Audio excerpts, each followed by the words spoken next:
some examples. I'll take very quick examples around risks that you probably have very high on your risk register, all of you.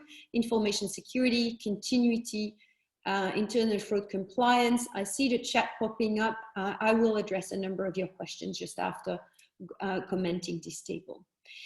So in terms of appetite, usually you have a narrative and then some sort of levels. Some firms have cautious, avoidant, prudent, daring, etc. Some have low, very low, very, very low. Usually these are all shades of low.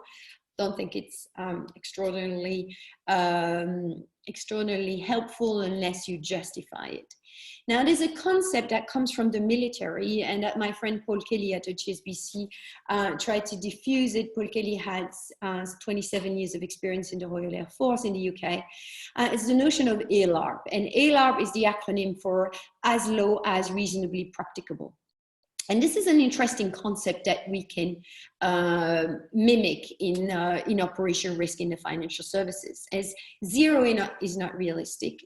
Zero is actually disliked by the regulators, definitely in the UK. I had many conversations with them around that, but also in the US and to some extent in Europe. They don't want low because they don't want zero. So for those of you who responded zero, if you live in the UK, change your wording because it's unrealistic. You cannot eliminate risks, okay? So, but you can reduce the risk on a best effort basis if you really don't want to do it. Now here for information security, I've put ALARP, but actually what you need to have is you need to have a risk-based approach of everything. So any one piece of private information is not the same as the full client database.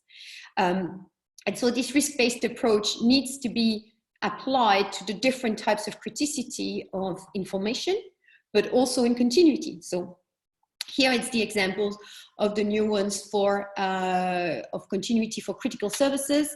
So clearly you want to be very low in terms of critical services, and many of you listening are banks, and I spoke to many banks at the beginning of this crisis. They were really focused on continuing the payment systems, the core services in banking and in insurance companies and in other sectors. And then if the others make more time to review, to resume or work remotely, it's not as critical, okay? Same thing for compliance, okay? You might want to be compliant for very serious stuff, and then administrative breach, maybe you can be a bit softer. I also put, I'll come back to fraud in a minute. I also put a trade-off with revenues in compliance, and that's honest. Okay, that's honest. Yes, it's less hypocritical, and it depends also on the risk appetite of the firm. I know banks who have a zero tolerance, or zero, yeah, arguably zero tolerance for compliance. And then I know banks, or I know a banker, actually a Swiss banker, won't tell you who that is, and they're not listening, so don't feel targeted. To some of you listening from Switzerland, a Swiss banker told me, he said, we have a medium appetite for compliance, and by compliance we mean AML, basically because it's so much revenues that we don't put the compliance limits at zero. So that's at least an honest trade-off, but it's true for everything. You need to balance the risk taking with the revenues. Now, don't quote me on saying I said compliance is not important. Okay, don't misunderstand or don't misinterpret what I said. Internal fraud I've mentioned because every time nearly I hear zero tolerance for internal fraud. What you mean zero tolerance by internal fraud is what I said in a previous slide, but did not comment on it. It means a reaction after the fact. So if you catch someone frauding or defrauding your company, you're going to fire him or her. Yeah, of course you will. Okay.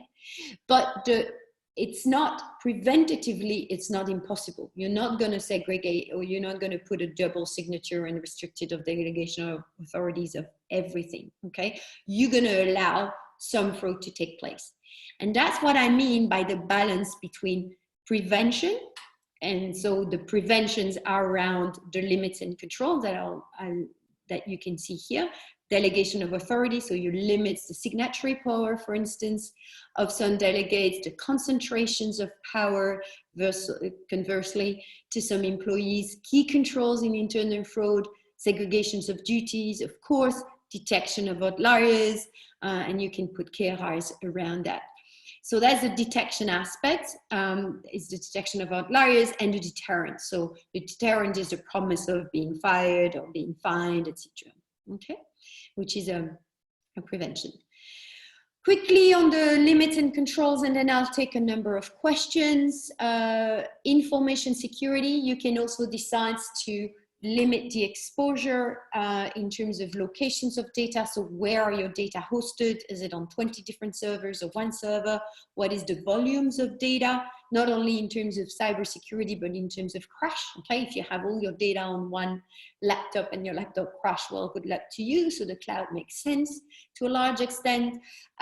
Transactions monitoring in terms of controls, there's a million, but again, I exaggerate, but there's a number. So you have encryption rules, data transfer, etc. Continuity, same thing. What is your exposure to critical suppliers? And what are your key controls around redundancies, spare capacities, etc. Okay, compliance, countries of operations, number of jurisdictions, where do you expose yourself, what type of product, what type of clients do you serve, okay? If you're in B2B, so business to business, or if you only have institutional clients, it's a lot less risky in terms of conduct risk than if you have vulnerable customers, the elderly and the widows or the young people or the vulnerable populations, etc. Okay, so there's a number of risks that you can shelter yourself from by limiting your exposure. And if you cannot or you don't want to limit your exposure, then your controls needs to be proportionate to that.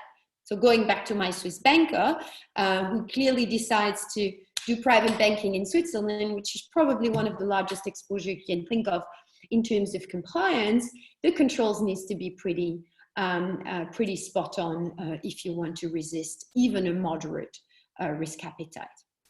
And so what are the appetite KRIs? So what are that's the core of our topic really today. What are the metrics that will evidence what you're doing right or wrong according to the structure? Well, there's basically breaches around the different types of limits and controls I've mentioned. So breach in exposure limits.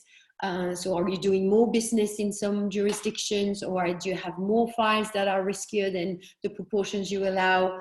What are the results of your control testing? Because these are all key risks, and key risk means importance of key controls.